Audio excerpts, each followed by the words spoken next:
It's only. I feel like they. Why you have to be mad? Sorry, what was that? Is he in Nashville? Am I close geographically? They've The been cooking it contracts. up. The contracts are coming in. No one knows what he is. He's a big orange monster What's with he? googly eyes. He's and a gritty. Okay. little. The Florida League. What do you think of Owen's bracket? Do you remember it? It's hopeful.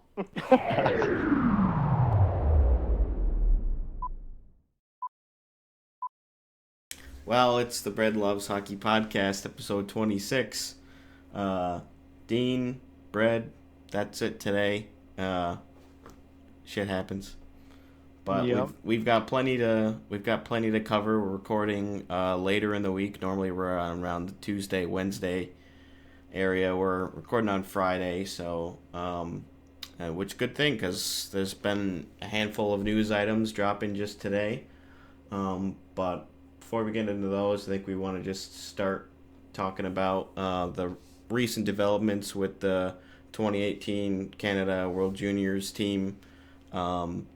This came out, when was it? Monday or Tuesday? Yeah, early in the week. Yeah, early in the week. More news revolving the ongoing investigation into the alleged sexual misconduct or assault or what have you with certain members of the Canadian World Junior team. So we got some more info, I guess. Five players have been named as like potential suspects, it sounds like. And so we saw most of them over the past week take leaves of absence from their team, or five players from that team. So the assumption at this time is that those players are the ones involved to some capacity. We don't have confirmation yet.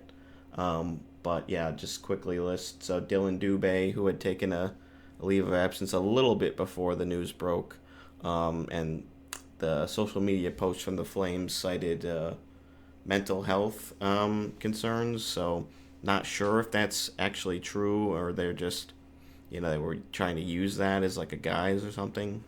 Unclear at this time. And then Carter Hart from Philly, who also took a leave of absence. Cal Foote and Michael McLeod from the New Jersey Devils, both first they left practice and then they later issued a statement saying they were taking leaves as well, without a reason cited. And then the only player not currently in the NHL that was believed to be involved is Alex Fermenton, who is playing in the Swiss League, and his Swiss club has also granted him a leave of absence and to return to Canada. So we're thinking, as part of the arraignment or what have you. So that's where we're at right now. They're supposed to have a conference February 5th, the London, Ontario Police, so we'll know more then. But it sounds like progress is being made. And yeah, potentially these are the players that could face jail time. Yeah, and I mean this has been hanging over, I guess, the league for probably almost a year now. Yeah. And it seems like the NHL has just let the legal department, if you want to call it that, kind of handle it, like let the police and go through like the proper jurisdiction. So, and yeah, with the announcements on the teams, like mental health or whatever, some teams just had no comment, I believe. So, I mean, it's still early to really comment on the situation, but it's good to see progress being made at least, and hopefully we hear more during the press conference. I guess that's next week. Yeah, coming up. Yeah. Or maybe 2 weeks away. I guess it'll be about a week once this comes out, but yeah. Right. Yeah.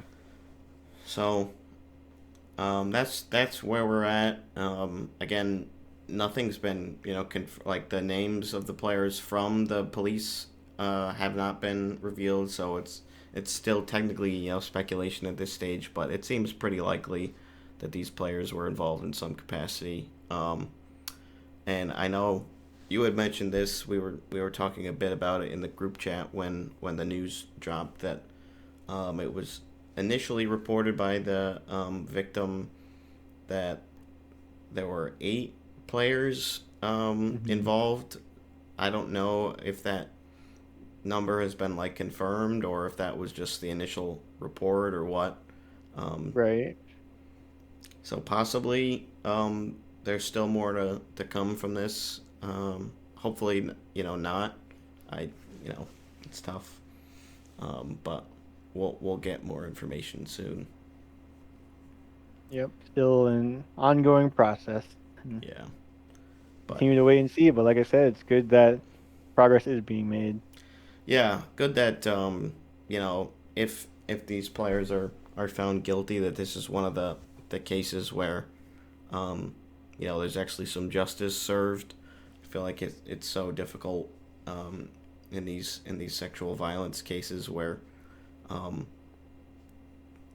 there isn't due process, and whoever it is gets away with it, and or maybe the victim doesn't want to press charges for whatever reason, and that's well in their right, but there's usually some level of intimidation or fear that if you say something you won't be believed, and so well, proud of the reporters like Rick Westhead, who initially were in on this story and took it seriously and did a lot of investigation to get to where we are now. Obviously, the police are involved at this stage, so I think it's mostly in their hands. But good. Just good to see some progress, and hopefully we can close this out relatively soon. I know there was also Rick Westhead was also reporting on a similar style case from like 0203. Also Team Canada at the World Juniors. I don't have as much information about that. I don't think it was the same sort of format, but it sounds like a similar incident to some degree occurred. So I don't know if we've gotten any more info lately on that, but he did mention that there's no statute of limitations in Canada for like sexually violent or assault crimes. So Right, as there shouldn't be. yeah. And I'm sure like one person standing up will encourage others if something happened to come forward. So it's not really that surprising to see multiple stories break around the same time frame. Yeah. Well, in more fun news, let's talk about the All-Star game. Not really a Yes. good way to transition out of that, but we'll just move on. Sorry to bum you out at the start of the podcast, but better just get that out of the way. Yeah. The 4 celebrity captains have been announced for the All-Star game. This was kind of leaked earlier that Justin Bieber was going to be there, and he'll be the captain for Matthews' team. Is it like I don't know how the partnership works. Is it just Matthews? Is Matthews drafting his team? Yeah, And then, so I think Matthews is like the captain that drafts his team, and then they haven't really provided details, I don't believe, for how the celebrity captains are going to be involved at this time. So we'll see. I mean, we're getting pretty close at this stage, we're not too far away. But yeah, I don't think we know. But yeah, so we got Justin Bieber with Austin Matthews, Will Arnett with McDavid, Michael Bublé with Quinn and Jack Hughes, and Tate McRae with McKinnon. That's going to be a good combo, I think. I know a lot of people have been talking about Tate McRae coming on, and I think she had some sort of relationship with Cole Sillinger at some point, and I don't know, maybe he cheated on her or something. So it was like yeah, it's people were making fun that like Tate's at one of the All-Star games before Sillinger was and stuff.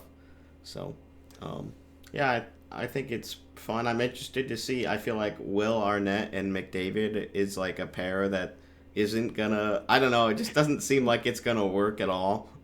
If they have to like I don't know what type of like have like a interacting. press conference or whatever. Yeah, I have no idea how they're gonna be involving these celebrities. And yeah, Quinn having to share the All-Star game with Jack is also a little weird, especially because I thought he was still out. Like, unless it's Luke and I got that wrong, but I thought I saw that it was Quinn and Jack were co-captains.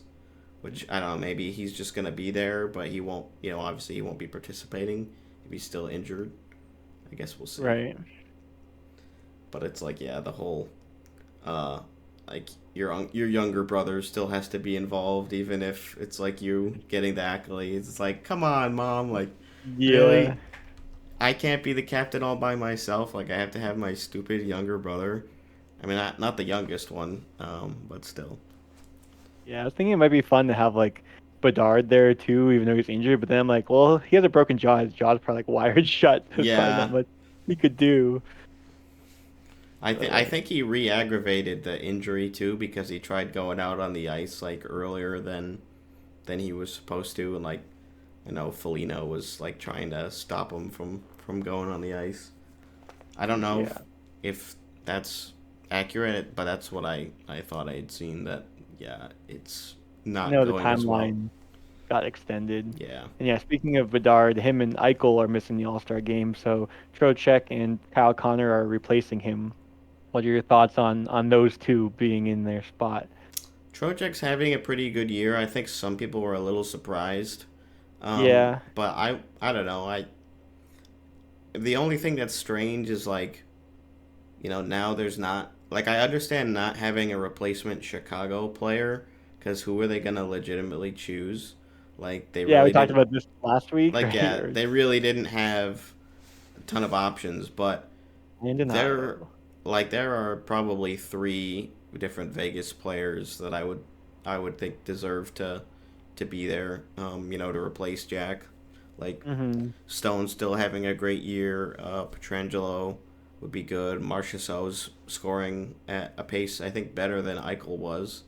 Um, so, I mean, I like Kyle Connor. I think he definitely deserved to go, instead of Bedard.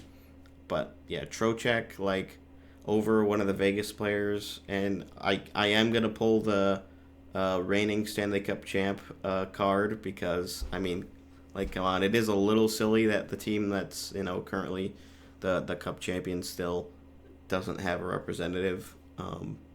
It's not that big of a deal, but it's just kind of like there were options that they could have picked for Vegas that they didn't. Yeah. Did we ever talk about the people that got voted in? I want to say we mentioned their names, but 'Cause I know people were also talking about like really like JT Miller got voted in. Like I know oh, Vancouver's having a good year. oh yeah. I don't know if we actually. I don't think we did say the names. Because yeah, there's like 5 Vancouver players and like 4 Toronto players or something, or maybe 5. It was pretty lopsided. Yeah. A couple of And JT goalies. Miller's also competing in the skills competition. Oh, is he? JT Miller, Quinn Hughes, Elias Pettersson, all of Vancouver. Matthews and Nylander, Jack Hughes, McKinnon, Makar, McDavid, Draisaitl, Kucherov, and Pasternak. Those are the All Star competition. Yep. There's more Canucks than Maple Leafs in that. It's a little strange for being in Toronto, but I mean they Yeah. are having a good year. Can't really deny that. Yeah, I'm surprised it wasn't like Marner as a third for the skills, but They got a lot of Mitch and Matthews, so maybe they're taking a break. yeah. Or he just didn't get enough votes. I mean, I don't know. I don't think he's been having a otherworldly season, at least as far as his standards. Yeah. But I mean, I still wonder, like, I feel like the NHL definitely kind of, like, has final say and definitely stuff the ballots, I guess. Yeah, they definitely could. It's not like they're reporting the numbers or anything Yeah. like that. Yeah, so we're getting pretty close to the All-Star break here. Mm-hmm. How does it start this weekend? It's on a Thursday. Oh, Thursday. It's is it next week? Yeah, I think it's next week. Yeah, so it's going to be February 1st is the Thursday, which I think is, I assume, the draft. And then Friday is the skills, and then Saturday is the All-Star game. I think Thursday also has like a mascot competition thing going on too. Okay. Which, so it, yeah, I just saw something about it. I guess it said all 30 teams or 30 mascots are being represented. So I thought that the Rangers were the only team that didn't have a mascot, but I guess there's one more. Either that or they had the graphic was incorrect. But I thought there was only one team that didn't have a mascot. I think it's the Rangers, one team that's never had one, maybe. Oh, could be. Could be. I can't think of who the other team would be, though, that doesn't have one.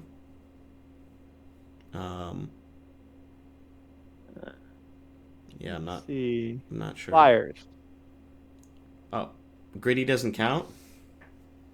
Oh, but this is as of 2021. That's why. Yeah, obviously Gritty now. So the Google AI has led me astray. Curse you. Yeah, I don't know. I mean, Maybe we'll find it later.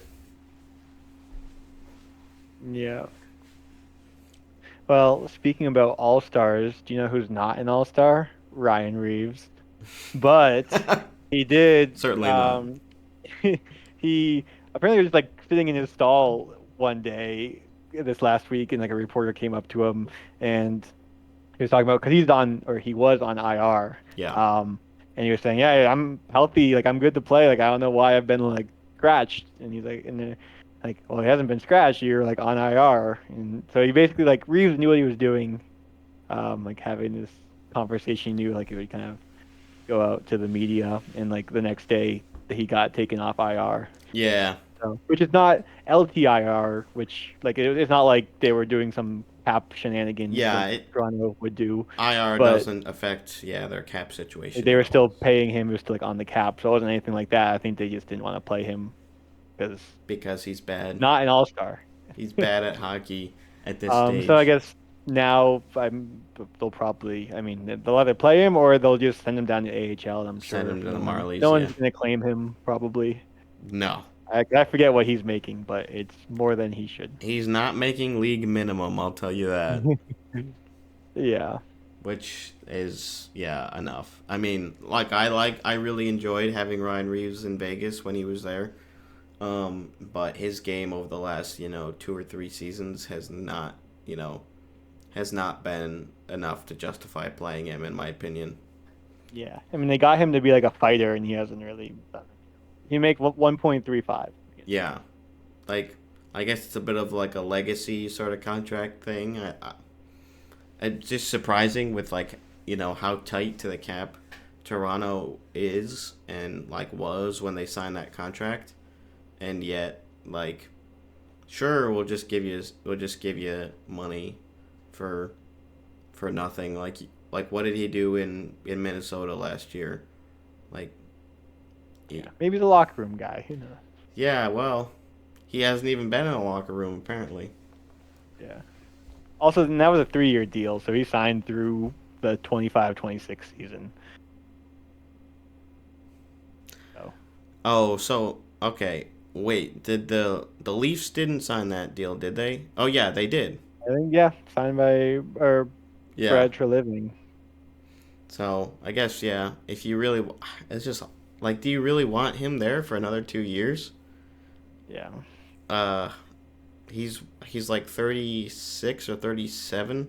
37. Yeah, and like he's been putting, long minutes on his body for a long time, throwing hits and fighting and all that stuff. Is just hard to sustain at that age. Yeah. So that's a bad one. Also, how about this for a segue? Speaking about old guys, I was thinking about Zach that too. Parise just got picked up by the Avs like minutes ago. This just broke, yeah. He's 39. We just saw. So yeah, he played all 82 games with the Islanders last year, and then he didn't have a contract going into this season. So the Avs pick him up. I didn't see the money on it. It was just a 1-year deal. I imagine it's around league minimum, if not at league minimum. It wasn't the PTO, was it? I didn't see PTO. I saw a contract. So, good. This is more than likely his last chance, his last hurrah. So we'll see how he does. Also, he signed a 13-year contract in 2012 Yeah, at 7.5 million. So he's still getting paid till the 24-25 season. yeah. It was those identical deals that the Wild bought out. You know, Yeah. The few reason years their back. cap is still screwed. Yeah, Him and Suter. him and Suter. Yeah. Yeah. So he's still doing all right, but I guess he's still got that fire in him to play. I don't know. So he got If signed. he reached out to them or other way around. Yeah, I think I remember hearing at the beginning of the year that like he wasn't in a rush to play, like he was gonna do it on his own terms, which I guess now he has. But the last 2 years he was making, I assume, league min 750K. So Mm-hmm. Yeah. Which now league min is 775. Slightly better. yeah, a 750 cap hit with a 750 performance bonus. So 1.5 AAV, but That's what the one that he just signed for. no, that's the last 2 years. Oh, the Lou last signed two. 1 year and then another 1 year. We might not have info on the term or the salary for this one yet. Yeah, I can check Twitter, but we'll probably know by the end of the episode. Yeah, probably.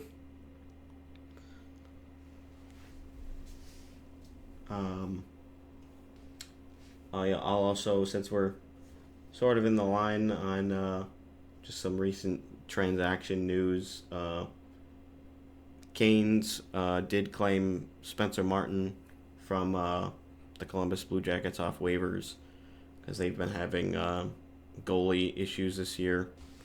Again, not really a bright spot for the Hurricanes over the past 3 or 4 seasons. Seems like they always have goalies go down. So I think he's already maybe played a game or two. Played against the Bruins and they won. Oh yeah, well there you go. Tough game for Dean, but good game for Spencer. Yeah, he played well. So that's just a little news. We'll see how he does. Seems like they always find a way to get a goalie to be good enough for like, I don't know, half a season or so. Like they'll have a good season, like they had a good season with Nedeljkovic, and then they moved on from him. They had like a pretty good season with Kochetkov, and he's still there, but I think he's had some injuries too. So they can usually get a goalie to have like a halfway decent year, but they don't seem to stick around too long, or they get hurt like with Anderson or Ranta.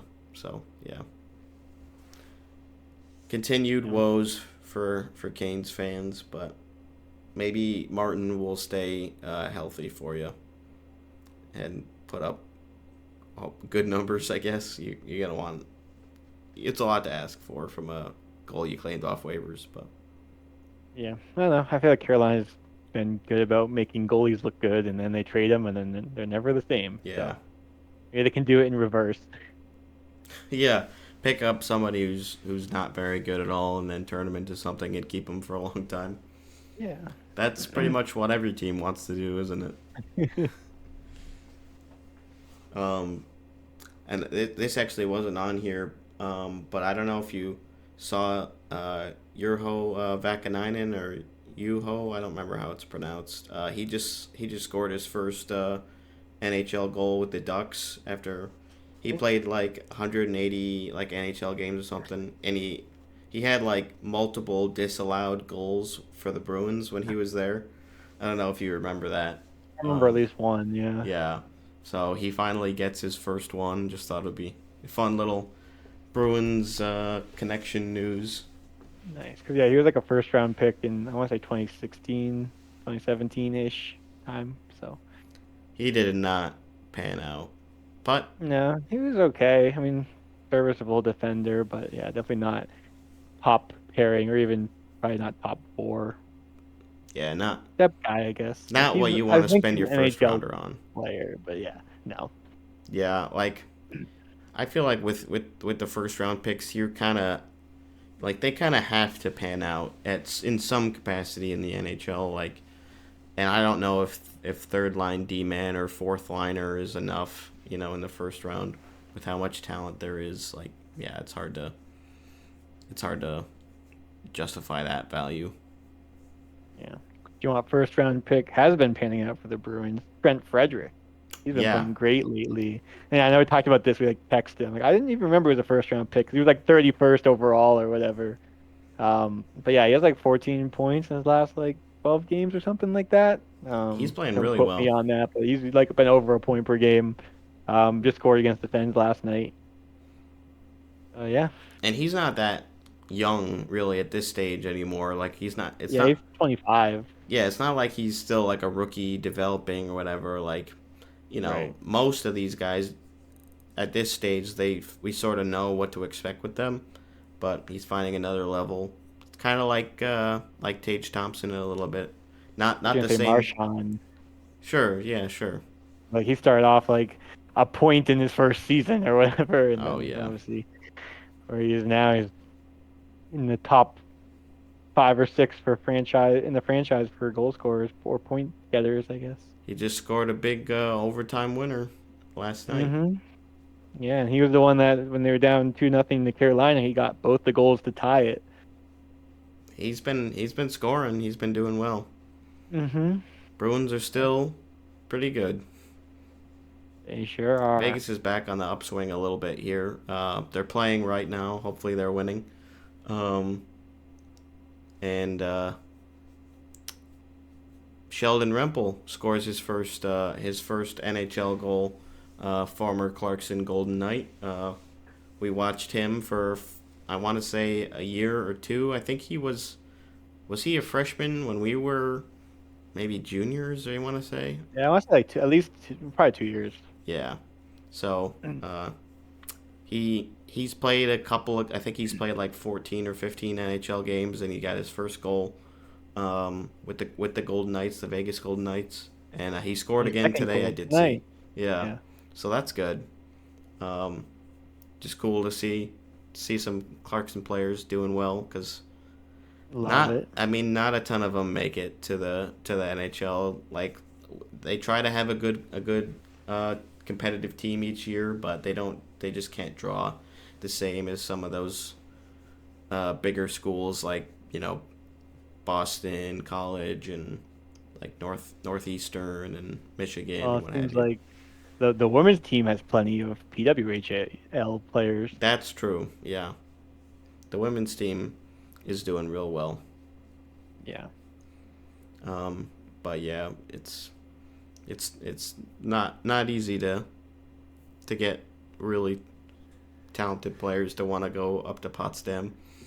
Yeah. Most of them are Canadians, and they live pretty close, from like Ontario or whatever. It's like, yeah. Right. Yeah, like okay. Like Closer an hour than- drive for me, sure. Closer than Michigan, probably. Yeah. Well, unless you're in like Toronto. Maybe that's a little bit closer, but anyways. Speaking of good teams, the Oilers are on a 15-game win streak now. Yeah, rocking the As Oilers we all today. expected. We talked about not counting them out, right? Yeah, you did. Like we had the playoff talks. I mean, we were like, well, they were like 4th or 5th, but like it's the Oilers, they'll turn it around, right? And we were all Yeah. like, yeah, they'll be in the playoffs. I don't think anyone disagreed with that when we discussed it. I don't think so. I think we were all like, maybe at one point I was like, I don't know if they're gonna make it, but obviously now, like 20% on Money Puck, and we were talking about that. Too. Yeah. Yeah, but no, they're now I assume very much in a playoff spot. If you win 15 in a row, I imagine I think they're third in pretty the good Pacific shape. right now. Maybe Let's second. take a look. They are.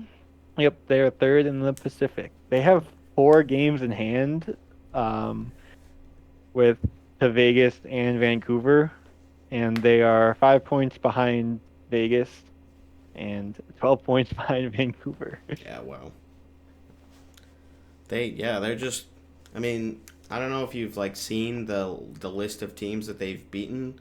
Like it hasn't been like a super impressive streak as far as like teams currently in like that were in the playoff spot when they played them, but still like all of these big teams like Vegas and Vancouver and Boston have lost to those teams at some point this year. So it's like you can't just immediately expect you're gonna beat your Columbuses and your Senators and your Canadians and what have you. Like you have to actually go out and perform and win. Teams in front of you. Yeah. So it is There's been impressive. I think teams it's sprinkled in, but yeah, there's been some. So Devils, Rangers, like mid, Sharks, Kings, Ducks. You're all like, yeah, kind of, bad teams. Flyers, Senators, Blackhawks, Red Wings, Canadians, Toronto, Kraken, Calgary, Columbus, Chicago again. So yeah, like okay, they're not all bottom feeders, but majority of them are the lower echelon. kind of sucks for the All-Star break to come now. Like, I know, like if they're if gonna that's come when out the- of it, kind of lost all their momentum or what or Yeah. what. They play Vegas after the All-Star break, the first Yeah. game. Well, hopefully that's in our favor. Maybe we get a couple of guys back, please. Yeah. So, yeah, they're doing well. They're getting the points when they need to, and I think their streak is like tied for third over like in the NHL as far as undefeated streaks go. Yeah, I of all did time. hear the top one was the Flyers back in like, well, I want to say like 2002 or sometime late 90s, early 2000s. They have a 35 game. 35 Yeah. Well, I don't know if it was 35 a game 35 oh, win streak or undefeated 30 probably. undefeated because Yeah. they were 25 0 and 10, so they were like ties. Yeah. So I think they're third for like just straight up win streaks. I think the 92-93 Penguins with Lemieux have the number one streak. Okay. Which I don't remember how many games that was. The Penguins won 17 in a row in 1992-93, and the Seven. 2016-2017 Blue Jackets had a 16-game streak. Can you believe that? Blue Jackets, like really? Like it's not that wasn't that long ago. I know, like that's incredibly impressive. Like for a franchise that has pretty much struggled their whole, existence to have a record like that, that's really cool. Even if, not really much to show for it. As far as, they still only have like 2 playoff wins, I think. Beat the Lightning and beat the Leafs in the play-in round. I don't know if you even really consider that a playoff win. I can't remember if they were. I think they were considering that a playoff win, but either way, that's all they've got to show for their franchise right now. Yeah. So as far as winning streak, yeah, I mentioned Pittsburgh at 17, Columbus at 16, Islanders and Penguins both at 15. So Oilers with one more win could pass them to tie for second. Tie the Blue Jackets. Yeah. You're in good company. Yeah. Well, I'm not really rooting for them at this stage as a Vegas fan. Like, I want them to be in the playoffs because I want McDavid to be there and have a chance. But I don't, I would prefer if they kept, if they started losing like the Kings have been losing recently, which has been nice. And they're playing the Avs tonight too, so go Avs. But you won't hear me say that too often. Mm. But yeah, still good for the Oilers and McDavid and whatever. So we'll see how they continue to progress. Mm-hmm. Speaking of teams that aren't on a winning streak, the Sharks released their third jersey, which we talked about being leaked last episode. So it's out now. It is out now, and I'm a fan. It's kind of like that same sleeve stripe pattern of that Rangers jersey that got released not too long ago. Similar, yeah, similar. With like you have your main normal hockey jersey stripes, and then underneath you have like the crazy 10 teal stripes or They whatever. were saying they're like, we've got like 30 stripes on these things. I'm like, oh my goodness. Yeah. But I mean, I like the logo. I yeah, like the predominantly black look. Looks clean.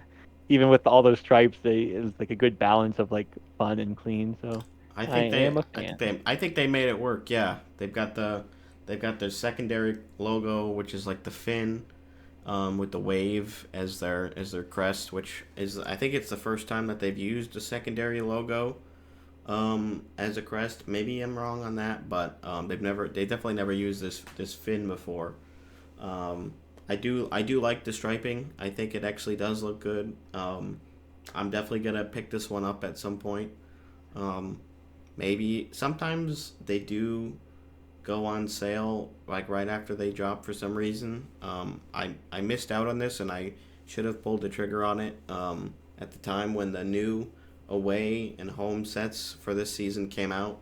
Like the away one was on sale for like $90 or something like that, and I was like, I don't really need it, and I don't need it, but um, Looks now behind him. yeah. But That's only half now, his jerseys now. yeah, these are just my reverse retros. The other ones are in my other room. But yeah, I would have liked to have that white one because I think the white the away jerseys that they use right now I think are really snazzy. Hmm. Also, like I was looking for a picture of the back of the jersey with like the numbers, and I finally found one. It's Mm. just got like all white. Well, the name on the top is white, and then the numbers are white with like a teal outline. Yeah, I think that would look good Yeah. So on the again, it's black sticking with background. the clean look. Yeah, well done. Um, so there's other jersey news that just came out today. The Stadium Series jerseys have finally been revealed. Dean, I know you had some thoughts. I think the Devils one is extremely ugly, and I'm normally a fan of red jerseys. That's my favorite color. But I don't know what it is about this one. I can't place what makes it so off-putting to me. Maybe it's the how big the logo is on the front.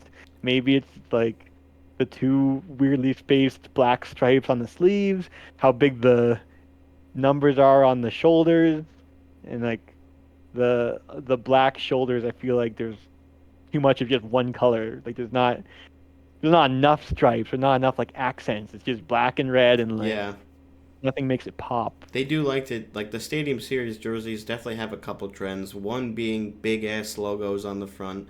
They do that a Hmm. lot, so that didn't surprise me. And then yeah, they like to do the two tone where yeah, there's only basically two colors represented. They don't have, accent colors like, outlining the logo with some white or outlining the shoulders with white or a stripe of white or anything. It's just black and red. Right. Well, I mean the aisles also have two colors.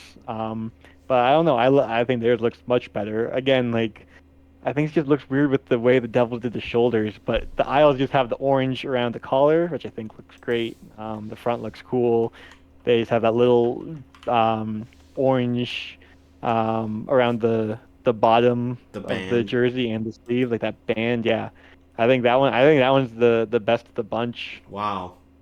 So you're definitely in the minority, I think there. I think a lot of people think that the Islanders one is the worst one. Nice. Myself included. I think it's like really bland. Like I do think the colors like look good. I mean, I part of the reason why I wore this Edmonton Oilers like alternate jersey is because of like got a lot of comparisons between the two just because Yeah. basically the same coloring. The navy is a little darker on the Oilers jersey, but yeah, I think a lot of people think the crest, just like the Isles word mark, is really generic and doesn't have any sort of identity to it whatsoever. Um, like it doesn't really look that bad, but it to me it doesn't work. So I also think that one is the worst of the four. I like the Devils one actually. I don't think it's my favorite one, but I think it looks way better than the Islanders one, and I like it Funny. more than the Flyers one too. Which Yeah, I mean, I'm definitely not a jersey aficionado. I think the Rangers one looks great too. a lot of people are Um, picking the Rangers one to be my favorite, or their favorite, which I think it's probably mine as well. It's got just a big, it's a white base jersey. It's got a couple bands of blue and thick blue and red bands on the arms, and then uh, word mark NYR in big red letters with blue outline. I think it looks good. The shoulders are the numbers on the sleeves are pretty big, which some people were like a little put off by, but I think they look fine to me really. So it's either that one or the Devils for my favorite. I'd probably lean towards the Rangers though. yeah, I've never really loved the away jerseys. I mean, like I said, it looks good. I feel like the Flyers one is just very original six. They're not going to change anything. Like it's just like any other Flyers jersey to Yeah, me. Like they didn't really do. They didn't get too crazy with it. they Which I never mean, really like do.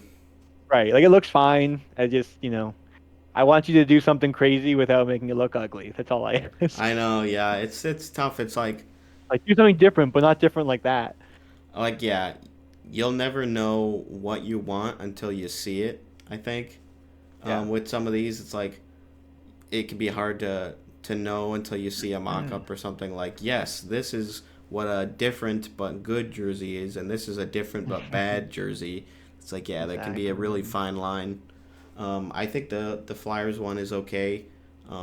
They never really blow me away a lot. Like, I just am not normally a huge Flyers jersey fan, but they are fine. I think as far as what they can do, like with how limited they are, as far as like they never use another logo pretty much. They make very minor tweaks to the Flyers logo, and that's kind of it. So then it's just like changing striping or alternating the colors. So not bad. I think they'll probably look pretty good on the ice though. Yeah.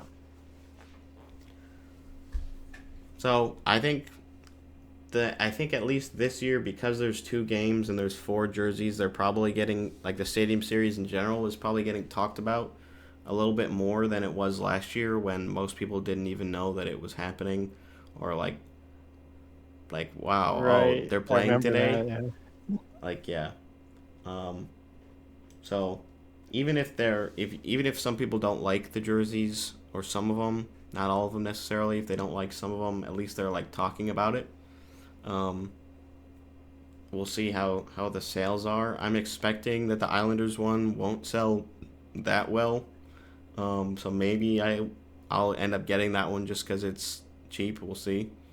I think you never know though, because there's the people on Reddit, which any subreddit is like an echo chamber. So you can see on like r/hockey jerseys all the hate, but then like maybe like the casual Islanders fan loves it. You don't Yeah, know. it could be. It could be.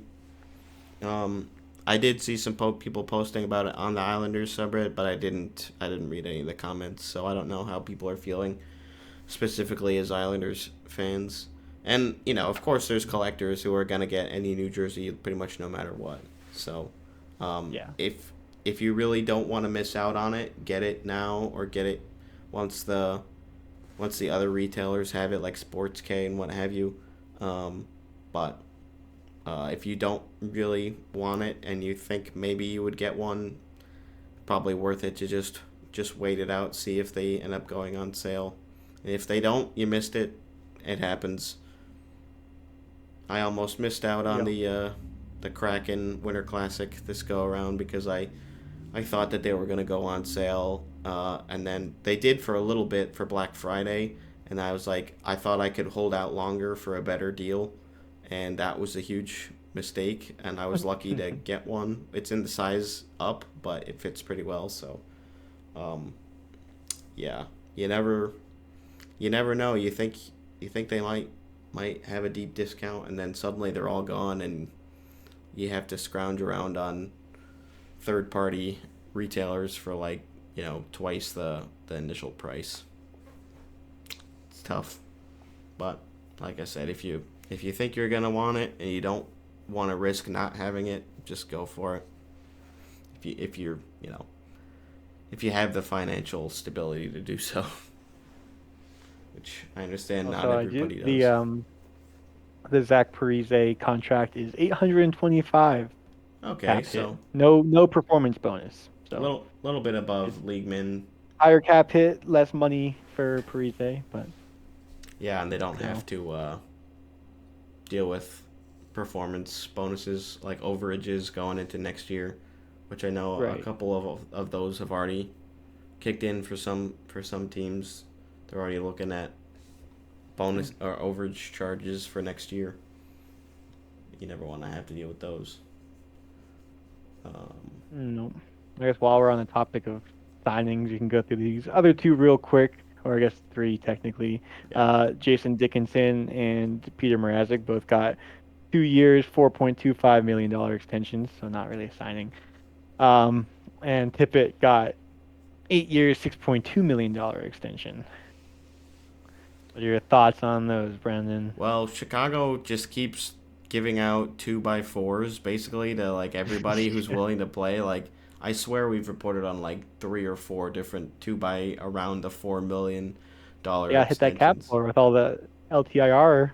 Yeah, I guess they don't because they don't have any players right now. They're just like, all right, Yeah. you want to be here, we'll give you some money. I don't know if all these players are worth the money that they're giving them, but like especially Mrazek, I don't know. He has played pretty well for them this year though.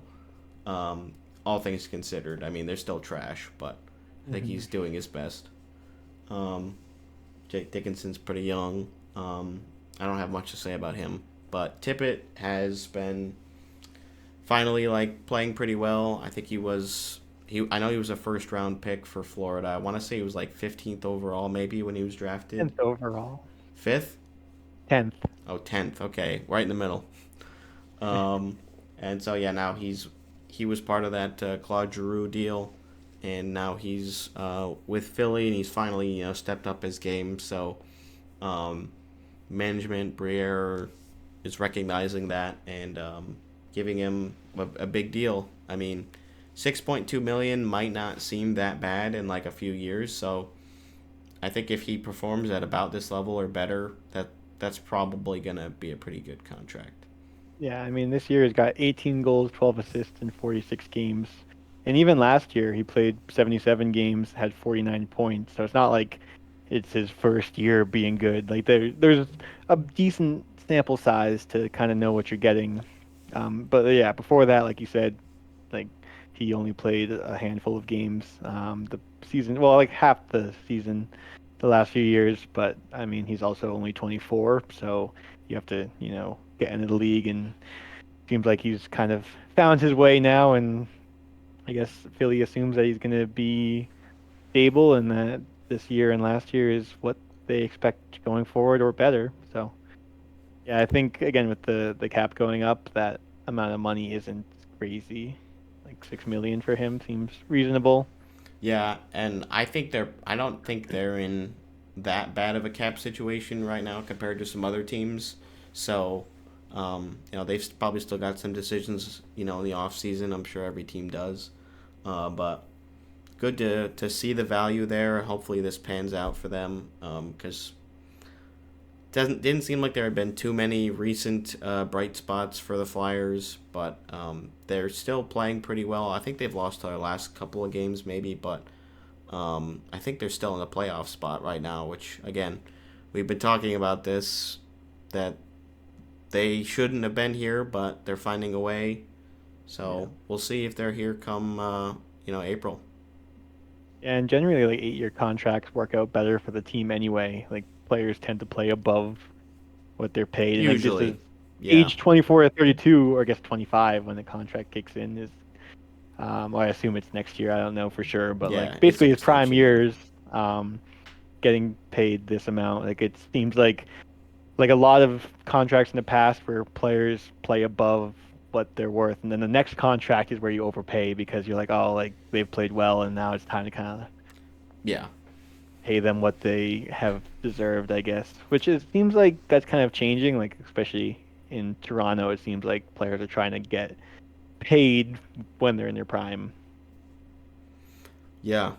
Yeah. Toronto, it seems to be more of the exception to the rule.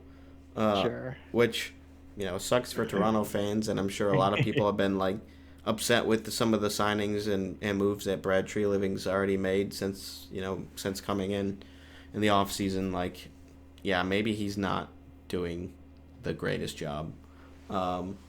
They're starting to win games again after going on a bit of a skid, but yeah, I do agree that generally getting that window of like, yeah, your mid 20s to early 30s is like the best time you want to sign them, keep them around for a long time, for not a crazy cap hit, and then after that is usually when you start to see these guys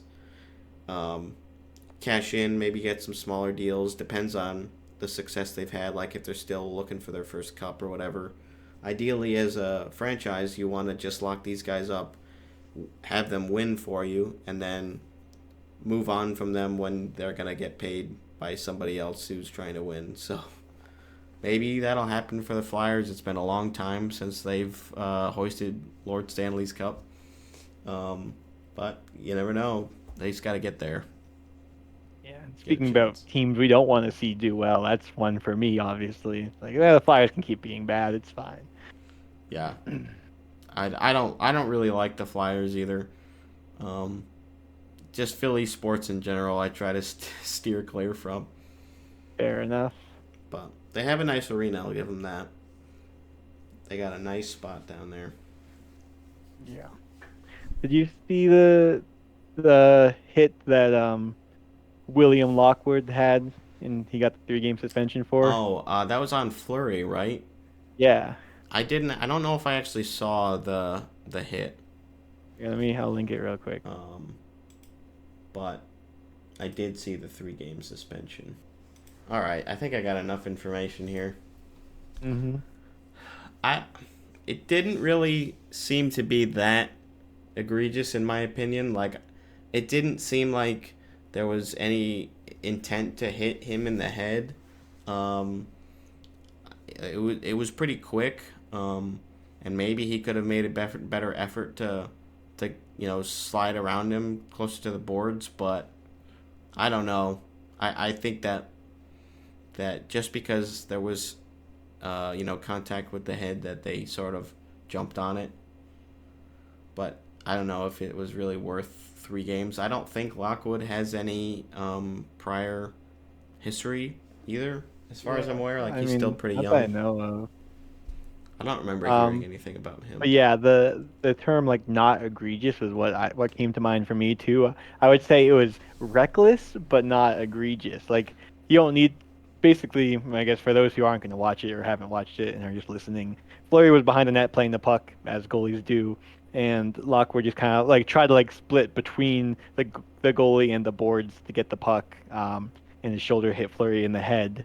But like, yeah, he came in fast, and I see players do this all the time, trying to get to the puck, and you can see, I think he tried to move his shoulder out of the way. Like, I thought it's not so, like too. he leaned into the head or anything. It's just, I guess that's maybe the 3-game suspension is just kind of sending a message saying, like, if the goalie has it behind the net, like, don't crash him like that. Like, Yeah. Stop to make a play on the puck, kind of thing. But yeah, like I said, the play could have either avoided it or not gone in as quick, but the hit itself wasn't like premeditated or anything like that. So I think 3 games seems like a lot, but again, you never know what player safety is going to decide. So. Yeah, right. Speaking of which, the Brendan Gallagher hit on Adam Pelech just happened. That was last night, and that was clearly intent to injure, in my opinion. Open ice hit, center ice. Yeah. Um, just going perpendicular to him, and then Gallagher has his head up. He's just watching, and as he gets closer, he just brings his elbow up and into his head, right into his and face. Gallagher definitely has a history. Like, absolutely, he has to, right? Does, yeah. So he got a phone call hearing, which means maximum 5-game suspension. He can't get any more than that. You have to have an in-person hearing in order to escalate beyond 5 games. So a lot of people, I think most people, especially on Twitter, were saying that, that's the wrong call and that it was absolutely deserving of more than the 5 games maximum that he's going to get. I'd imagine he'll get 5. I don't think we've gotten a ruling at this stage. But I also hate when people compare, like, well, this person only got 3 games and this other thing isn't as bad, so it should be less than 3 games. But, like, if you're giving Lockwood, he got a 2-minute minor for that also in game. Like, if he gets 3 games for that, you would expect more than 3 games for something like this where Gallagher got ejected from the game because of this hit. But so, I mean, I would expect 5, but I guess we will see. Spin the wheel. Mm-hmm. Yeah. I don't know. It just seems like it's so obvious to most of the fans watching, like, what seems more appropriate, and then the league just, has a different understanding. It's unfortunate, and it's another one of those things that we would ideally like to get a little bit more transparency on. I think sometimes we get statements from, like, the PR NHL about reasonings behind suspensions or lack thereof, but not always. I think they always post that video with, like, this is boarding, and they have, like, I don't know if it's still Peros doing the commentary, but Maybe not. Maybe it is. but yeah. Also, so McAvoy got a 4-game suspension back in November, and it was a similar, like, elbow to the head. Seemed less egregious than this. Yeah, I saw comparisons to that hit. So, like, again, not that the comparisons mean anything, but you would expect at least 4 games if they're going to be consistent, even though, like, game to game, it's different, like, in the moment situations, all these different factors that go into it. But allegedly, because we have no idea. Sure, yeah, maybe it is just a wheel. They could be pulling a number out of a hat. Yeah. And McAvoy has less of a history than Gallagher, I would definitely, bet. yeah. I mean, it just seems bizarre that they wouldn't even consider having a in-person hearing for that. If you've seen the hit, or if you haven't seen the hit, definitely check it out, form your own opinion. But I think Dean and I are both in the same neighborhood on this one. That he didn't get what he deserved. Hot off the presses 1 hour ago, Brendan Gallagher suspended 5 games for on the Isles. I'm glad we could discuss it before Googling it. So that's the maximum he could have gotten. Which I think at least in that case is good that he got the maximum, but I think it should have been more. Like, there was just no reason to... Never been suspended. Really? Never been suspended? The guy's not a dirty player. Pizzetta. Who's Pizzetta? Is that... Michael Pizzetta. He's another Canadiens player. Okay. Maybe he's had some fines then? Maybe. Or maybe it's just like a fan reputation that fans don't like him and that he seems dirty, but he just doesn't get called or get suspended. The videos, like, when they again talk about the suspension, makes direct and forceful contact with Pelech's head, and it is the head that absorbs the vast majority of the force of the check. It said the hit was avoidable, making the check illegal. Gallagher had no relevant history of player safety suspensions in his 723-game NHL career, which avoided a longer suspension, it said. So it said it avoided a longer suspension, but maybe they had a phone hearing because he didn't have a history. Maybe if he had a history, it would have been in person. Could be, yeah. Yeah, I guess... He will forfeit $170,000 of his salary, with the money going to Players' Emergency Assistance Fund. Interesting. A lot of cash for you and me. Yeah. Not the same for them. But, okay. I mean, at least that's something, and now we know.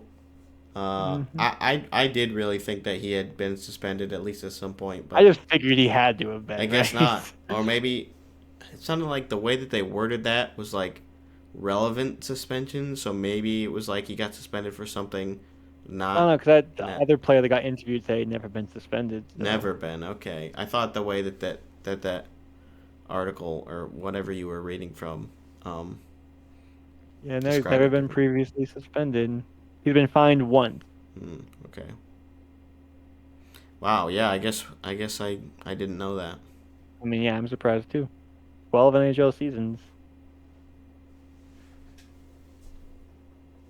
I said that's a pretty good record. There we go. Good job, player safety. Yeah, well, yeah, For one. sure. We can break down a little bit of some other injury news that's come out lately. So Dougie Hamilton's on LTIR for the Devils. So that's a huge loss. I feel like they've had a bunch of Yeah, they're defensemen very injury out. prone. Yeah. So that's a tough one. I don't actually know what the injury was. I didn't see, but either way, they're not gonna have him for a bit. And Jared Spurgeon's out for the season, captain of the Wild, and always a pretty solid defensive player. He really doesn't get talked about that much, but he is a strong player. So that's another huge blow. I don't think Minnesota's really in the push at this stage for a playoff spot. They're still playing, they're still fighting, but I think it's pretty unlikely at this point that they're gonna break through. So Yeah, I'd agree with that. that's tough. You never want to see your captain out for a long period of time, especially for the rest of the season. And Dougie's going to be a big loss too, because he provides so much offensively and defensively, and they're still struggling for a playoff spot right now. I think they're still on the outside. Yeah, and I mean, I know we already talked about it, but like everyone expected the Devils to be, they were a Stanley Cup favorite to go into the year. They're still 5 points behind the Flyers for third in the Metro Yeah, with 3 games in hand on the everybody had Flyers. them like in one of the top 3 spots in the Metro coming in. I mean, yeah, it's always Yeah. recency bias, but it just the way that they were playing, it was like who's gonna stop them? I guess it's Right. kind of themselves. Hughes is out I mean, they're too. 4-5-1 in their last 10, so I think it seems like they're just treading water with all the injuries they have. So I mean, maybe like if they can just hang on until they get some players healthy, they can still have time to get in the playoff spot. But I mean, you have the Islanders right behind them, also with 51 points, Capitals with 50. So it's tight. It's a tight race in the Metro for, I guess, wild card spots. Yeah, they gotta hang Yeah. on and get some help probably in order Yeah. to have a chance. 'Cause right now, both wild card spots would go to the Atlantic, Toronto, and Detroit. Hmm. I didn't even realize Detroit was in the playoff spot, honestly. They've been teetering in and out. I think they were in third in the Atlantic at one point for a little bit Yeah. there. Yeah, I think as Toronto was slipping up, but they won their last 2 games, I think. They beat Calgary and Seattle. So that's too bad.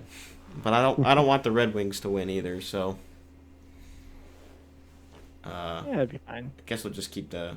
Well, I think Tampa's in the 3rd spot right now. Then I don't. Yeah, I guess they can play. Yeah. Again. Sure, why not? Go Boston, Florida, Tampa. Yeah. Another Florida versus Tampa first round matchup, maybe. Perhaps. I'd be scared to play Toronto. I don't want to. I don't want the streak of us winning Game 7 to ever end. I Yeah. want to end on a high note, you know? Yeah, no, and the embarrassment after the fact, or the punishment from Leafs fans online Yeah. would be pretty brutal too. Even if they lost in the second round again, it wouldn't be as fun to make fun of them No. knowing that they beat us. Yeah, it wouldn't. It wouldn't be as good. Yeah. Hopefully, it doesn't come to that. Hopefully not. They could still miss the playoffs. Nobody's a true. lock right now. technically. Nope. We're probably still a couple months away before that happens, before a Yeah. team is mathematically in. Right. Well, the Islanders are looking to get one of those playoff spots, and they just fired Lane Lambert and hired Patrick Waugh. Waugh. Wow. Big Waugh. news. Patrick Waugh, former Colorado Avalanche coach who kind of just bailed on them at one point. Yeah. He's had He, a weird coaching history. yeah, I think, well, it was like right before one of the seasons started, he was just like, I'm out of here. I think he wanted to have more say in what personnel was or he was coaching, and they disagreed on that. So I'm sure that was a discussion with Lou Lamoriello. Yeah. But I think, well, it's funny because everyone's like, oh, he's a terrible coach, but then like all the like insiders and stuff are talking about how everyone thinks he's worse than he really is. So like he was coaching. What league was he coaching in before this? Do you remember? The QMJHL with the QM. Ramparts. Yeah, apparently his team was one of like the best coached teams in that league. Yeah, they won Um, the championship there. Yeah. So I mean, should be interesting to see. He's already coached in 2 games. Yeah, I think Yeah. either 2 or 3. And I think they've won them both, maybe. They lost the game to Vegas. Okay. So, so he did lose that one. I think he's probably 1-1. I think he won. Well, his yeah, the first first game was against the Stars, which they won in overtime. So they won 3-2, and then they lost 3-2. Oh, and then they lost 4-3 to the Canadiens. That's the Yeah, Canadiens game, and now Pelech's out. Who knows for how long he's going to be out? yeah. So, Um, well, all 1-goal games, very Islanders yeah, style. yeah, and they've been finding a way to lose a lot of these close games this year. Like few months back, it was like they kept going to overtime or shootout and then losing in all of them. Like they kept finding ways to not get 2 points. Now they're just losing. Yep. So we'll see how his reign goes, if he is able to get them in, or I don't know if they would like if Lou thinks that he's gonna be the guy for the long haul, even if they don't make the playoffs this year. I guess we'll see how the season goes. Yeah. I mean, the other thing statistically is coaches' second coaching hire is when they do their best. Because like they've learned from their mistakes in the first one. They're not like jaded by the league yet or haven't become complacent. They're still hungry, but they haven't been making as many of the rookie mistakes. Right. I mean, like Bruce Cassidy, I remember was terrible for the Capitals when he coached for like a brief time, and obviously with Boston he did great. I'm trying to think of Jim Montgomery. Like he was only a coach. He wasn't even a head coach. This is like his first head coaching job in Boston, I think. 'Cause he was assistant or something with Dallas. Or was he the head coach? I don't know. I can't remember. I think he might have been head coach, but yeah, I guess that does happen. Maybe Wayne Gretzky. Oh yeah, he was head coach. Maybe He was assistant it's coach Gretzky's for the turn now. Blues. Oh, for the Blues. Okay, yeah. So he went to head to assistant, back to head. So second head coaching job in Boston, also looking pretty good. Yeah, I'd say pretty good. I'd say pretty good, despite the loss last year, obviously. Right. Well, his playoff record. Regular season. Still looking really good this year. Yep.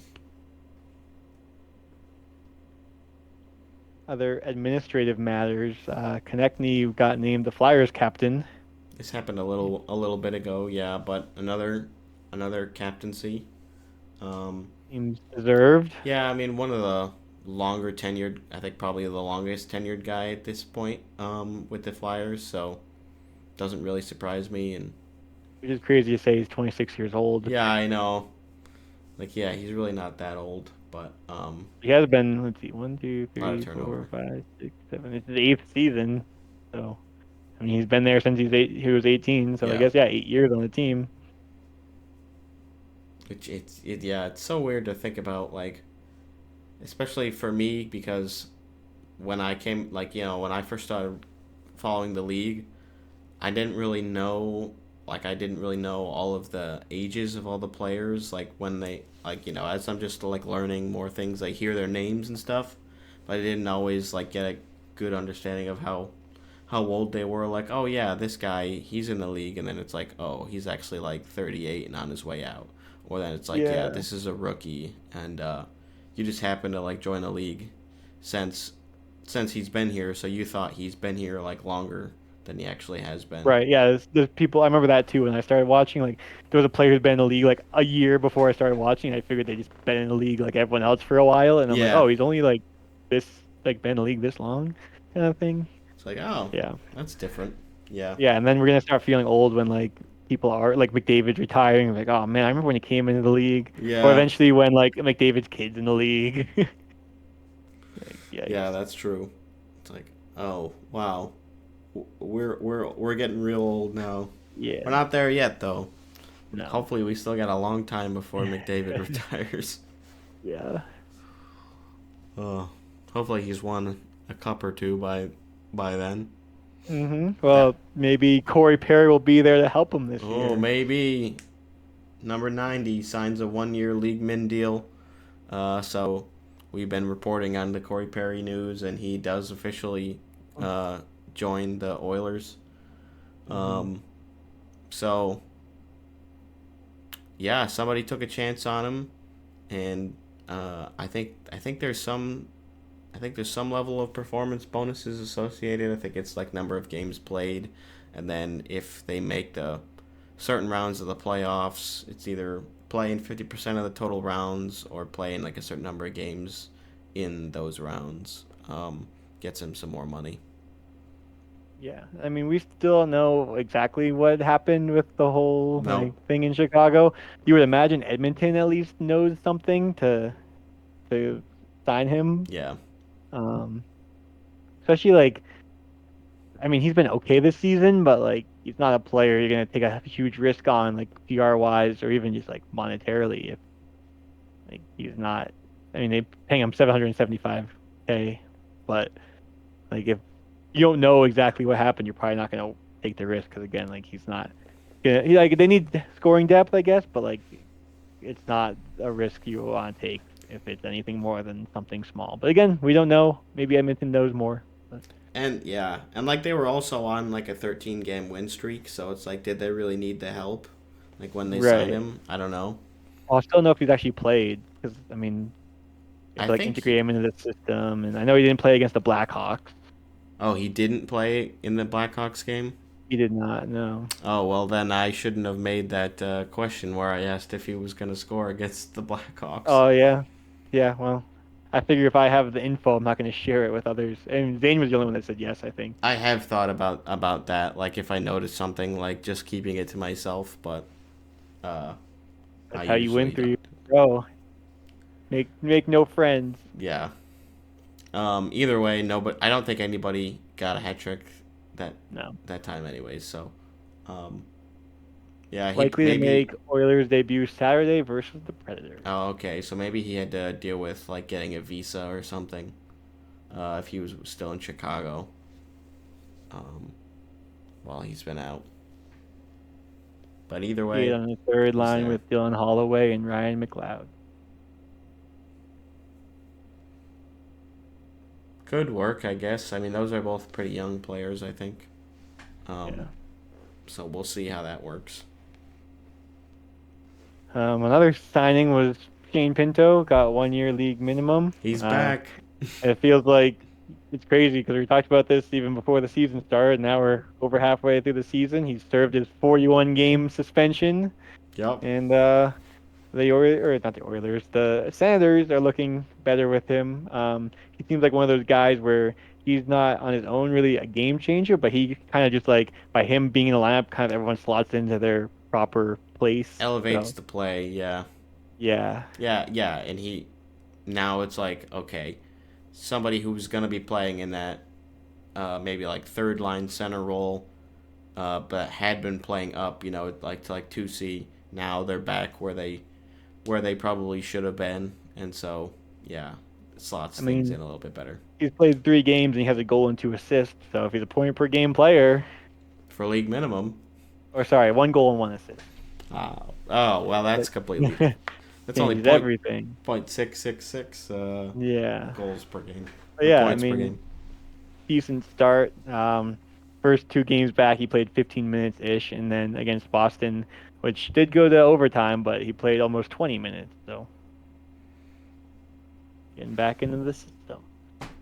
Yeah, and playing under the new coach, too. So it's also, part of it. Like, we weren't sure how he was going to play under Martin versus DJ Smith, who I think had been his only coach. I think that was the only coach he had played for in the NHL. So interesting. We'll keep an eye on him. I'm sure Owen will fill us in, because any positive news coming out of Sens land, I'm sure we'll hear about.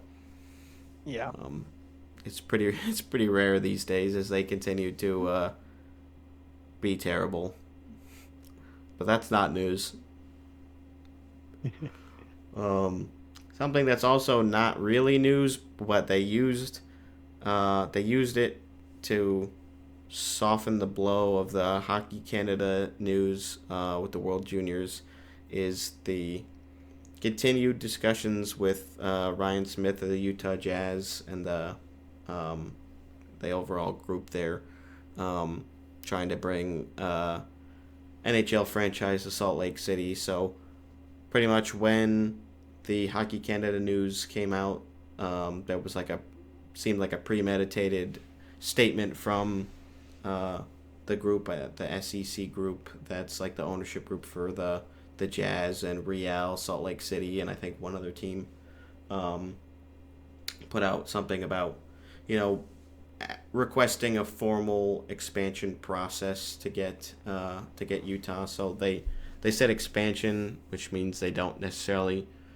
want to move a team. Maybe that's something they're open to. I know people obviously brought up Arizona as soon as this came out, but I think the big news being that the league tried to shoo in this whole Utah thing just to get people to not talk about the World Juniors news.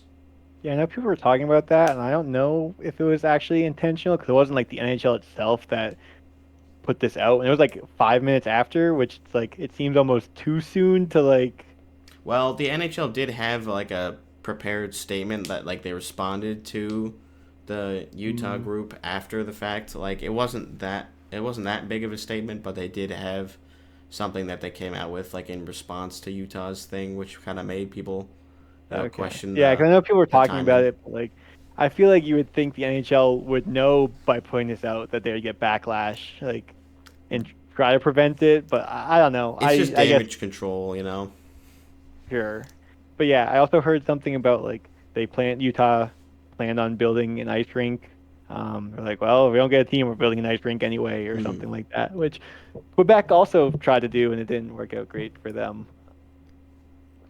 But yeah, it's really all I have to say on that. I mean, it seems like Ryan Smith is definitely, like he said, he's really like focused on getting a team in Utah. Yeah, they've been pushing for this since 2022, I guess. So And I mean, it's definitely been in the league. media more. Like it seems like they're making, I guess, progress. Not that like it being in the discussion actually helps. Like if fans and the public want a team somewhere, and it's not doesn't make a difference. It's all about the NHL and where they can make the most money. Yeah. But I guess it doesn't hurt having people talk about it. Yeah, the NHL basically said that they'll continue, like they will continue to look into that potential market and the possibilities with having a team in Salt Lake. So they're looking, and I think a lot of people don't really want expansion again. Like I feel like a lot of people are, in the boat where it's too soon. Like 33 teams is unprecedented for any of these big teams. And it's gonna have to be big leagues. 34. Yeah. Can't have an odd number. Right. So I don't know if I think a lot of it will still come down to what's going on with Arizona. As much as I don't want them to leave, and I don't think that'll happen, but again, I don't know like what the status is with how they're doing on purchasing that land in Mesa, or if they're looking at other avenues. We haven't heard a lot, and I think some of the reporters or the insiders were talking about the possibilities, but I haven't heard anything from like Arizona beat writers lately or reporters, which I'm usually more inclined to believe them because it seems like they know more about this stuff. But we shall see. Hopefully we get more news on the status for Arizona sticking around soon. This wasn't on here, but I feel like I don't even know if we need to have this on the pod, but I wanted to tell at least you, my friend, you know Zach. Oh, Zach Spears. He was on the pod actually. So Sure. he went to the Bruins game in Ottawa last night, Oh, cool. and he had seats right behind goal, the goal side that the Senators shot twice on. So you could see him like on the broadcast camera and stuff. But the best part was they had Adam Pellerin for Nesson. Like he's down like by the glass or whatever they call it these days, and he was talking about whatever. Like he walked down the steps, and Zach was right behind him, and he stood up and like chugged his beer. He got an awesome video. I sent it to him like from the Nesson feed, and then they were talking about him during the intermission. So I just thought that was funny. I could probably get the video and splice it in. It's now 3-1 Montreal in the second intermission. All right, Adam reporting ringside. Paying attention to the guy in the back. I know this. Is this the same guy? Yo, it is. Go back to the first one real quick. Changed brands too, I think. He went from maybe a couple straight Molsons. That's the eye test. So he's he's feeling good with the eye test. Big boys, yeah. That's pretty good with that. It's gonna be even Adam Hugs in the third period. Adam doesn't even notice. He's so focused right there. Dialed in. It's puck drop. It's puck drop for the The third. ref doesn't call this guy for embellishment. Yeah. Oh man, that's awesome. Just a shout out to former podcast interviewee. The guest host. Yeah, he's now been on national television. That's awesome. I was trying to look for Gifford was at the Devils Vegas game and the Islanders Vegas game, and I don't think I could spot him in the broadcast. He was definitely in the lower bowl for both of those games, but I think he was a little too high up to be caught on any of the broadcasts. Sometimes like the Vegas feed usually does show off some like away fans rooting for Vegas, but I didn't see him. I was looking for him for Zach too. Like Nesson will do when the Bruins fans are walking into the away games and then like after goals and stuff. But yeah, I think what the fans got to see of him was better. Yeah, I'd say so. He gave the fans what they wanted. Oh yeah, you gotta, as soon as you know you're on the camera, you gotta, if you got that drink, you gotta chug it. Yeah. It's like, oh man, this cost me like $17, but it's worth it. Yeah. That's fun. I don't think I've ever been on TV for anything like that, especially at a sports event. I remember in New Hampshire, I ran the turkey trot as a kid, so like the annual 5K on Thanksgiving. Yep. And after I finished, they asked if I wanted to be on TV. I'm like, no, I'm good. You're like, not particularly. Yeah. I'm hungry. Yeah. I want my turkey. You usually have to wake up pretty early in the morning for those too, don't you? Yeah, I don't remember. I mean, it wasn't too early, but yeah, it was fun. I know my brother did at least one of the turkey trots, like local ones for us, but not for me. No thanks. That is not how I spend my Thanksgivings, I'll tell you that. Well, it makes the food after taste that much better. Yeah, maybe. I'll never know. Not maybe too late. Someday. Who They knows? still have them. I could get into a running kick maybe one of these days. Maybe. Gotta lose. We'll lose the gut I've got brewing a little bit Yeah. there. You can't. Luckily, the jerseys do a pretty good job, especially with this big ass logo. Do a pretty good job of concealing. We can start playing basketball again. Yeah, I'm probably gonna be playing pickleball come springtime Oh, yeah. and There you summertime, go. which isn't. Well, actually, I mean, it can get pretty intensive. Like, it's not like lifting weights or doing cardio or swimming or whatever, but Sure. like I don't think it's really gonna make me lose much weight. If anything, depends on what I'm eating, I guess. But still good to just be doing something with moving the body. I don't play hockey. Not too late for that either. Yeah, I gotta learn how to. I still gotta learn how to properly skate. Yeah. I've tried. I tried to learn how to stop. Tried to learn how to. You remember teaching move like you, backwards. Justin, Owen, how to hockey stop? That was Yeah. fun. Well, Struggling. is there anything else hockey related you wanted to cover? Did you see the power play goal that the Coyotes Yeah. scored on the delayed penalty? I That was think basically, I if put you that. said nothing else, that was gonna be the one thing I'm like, oh, you gotta talk about this. Yeah, We that love own was- goals. That was great. That was It was a home fantastic. game too for the Yeah, Coyotes. the Penguins pulled their goalie on delayed penalty and got into their own net. But normally when this happens, it's like they're already set up in the offensive zone, and it's like a pass back to the defender that misses. Yeah. But this was like, I don't know if I've ever seen it when they break out of their own zone. It was just a back pass. Malkin It couldn't was handle it. Letang passed it back to Malkin, and the best part is it was going wide, and Malkin just kind of like flubbed it, and He it went flubbed it into the in. net.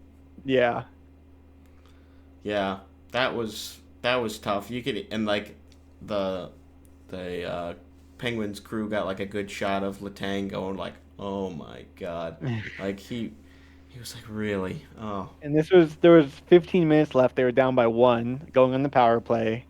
Not when you want that to happen. They really need the points. Well, I think they were gonna be on. It was gonna be a 4-on-4 because the Coyotes were currently on a power play. Okay. So this stat came out from it, which was that the Coyotes, because of this, were the first team in NHL history to score a power play goal without recording a power play shot in the entire game. So Oh. they didn't shoot the puck, but they still scored a goal. Because they didn't have the puck. I mean, they never touched it. So they gave it to what player did they give it to? It wasn't Cooley. I think it was Lawson Krause was like either the last one to touch it or the closest one to the puck is how they do it. So they gave him the own goal credit, which it's like, hey, I'll take a freebie. Kind of feel pretty good. Yeah. Oh, there was one other news thing I just saw. Just so you can sandwich this podcast with bad news on both ends or not Ooh, fun news. great. Milan Lucic's trial for his assault charge is scheduled for February 16th. So Oh, we'll see what happens. I imagine no matter the outcome, I'm guessing he won't be playing the rest of the season. But probably not. again, who knows? But that'll be something to keep an eye on as well. Yeah.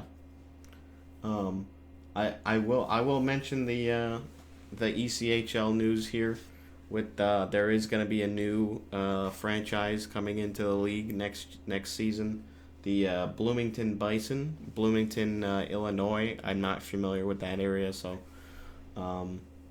they are the newest team coming in next year. I know there's a lot of. I feel like ECHL teams move around a lot, but they don't have 32 teams. They'll be up to 30, so kind of fun. I don't know if you saw the logo or anything. It's all right. I think they're like blue and red. I have not. Didn't really blow me away, but it's good for a minor league team, I suppose. Yeah, it's fun. It's all right.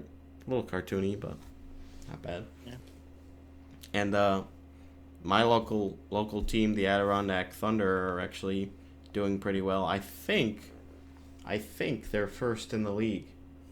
Um, Oh. and they're playing a triple header weekend, a Friday, Saturday, Sunday slate.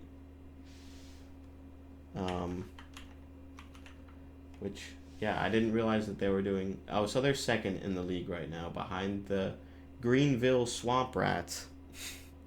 Sorry, Swamp Rabbits, not rats. I've got the Albany River Rats on the mind. I was actually looking at some River Rats merchandise over the last couple of days. I almost bought a River Rats sweater that I saw. I might still buy it because it looks pretty nice. And I never really got a chance to see them when they were here. Well, I had chances, but I didn't take them. Like, my uncle would go to some games, but at the time I wasn't into hockey, so I didn't really think it would be all that fun. But, yeah, I know that they were really beloved during their time in the area, and everybody loves the River Rats logo. It's, like, really good. If you haven't seen it, definitely check it out. So yeah, they're defunct. I think they got turned into another franchise, or I can't remember which team they turned into, but they are no longer in the AHL.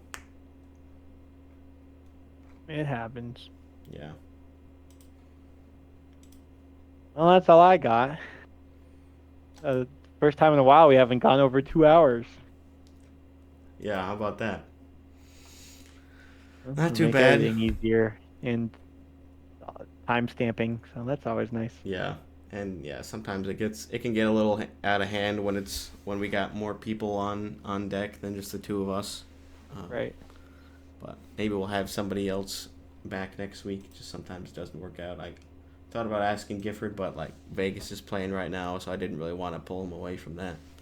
Fair. Not that I like missing the game either, but this is. Well, now you can watch the third period. Yeah. Do you know what the score is? 3-1 Vegas. All right, let's go. Hopefully, I'm not disappointed by the end of the episode. We'll see. Colasar and Marchessault are the last two goal scorers. All right. I'll take it. We will catch you guys next time. Thanks for watching. Please subscribe if you haven't done so. Follow us on the social media platforms. All the phone line in the description. Yeah, Email us. call in. We didn't get any voice messages this time, Dean. No, maybe we should just not talk about the phone line until we actually get viewers. Maybe. Yeah. Well, It's there. It's there. it's there. You can text If us you too. if you want to call, check the description. It'll be Email. there. Same with the email. We're available in the comments of the YouTube section as well. Yeah. We got our first hater the other day. Shout out to my dad. Thanks, Dean's dad. Roasting Dean in the comments. Yeah. I gave him a like and a heart. Nice. Oh yeah, do you do whatever at the video where you like it, like pin it or whatever? Pin the comment, yeah. Love it or whatever. Loved it, yeah. Oh, I loved it. I thought that was great. It was good. Well, all right. See you next time, Bye, folks. everyone.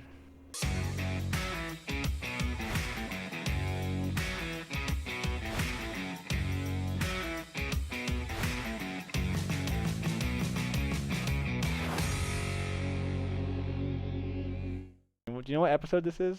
We didn't say at the beginning of the episode. 26? Yeah, 26. Okay, so that's half a year. 26 weeks. We're still going strong. Well, we're still going.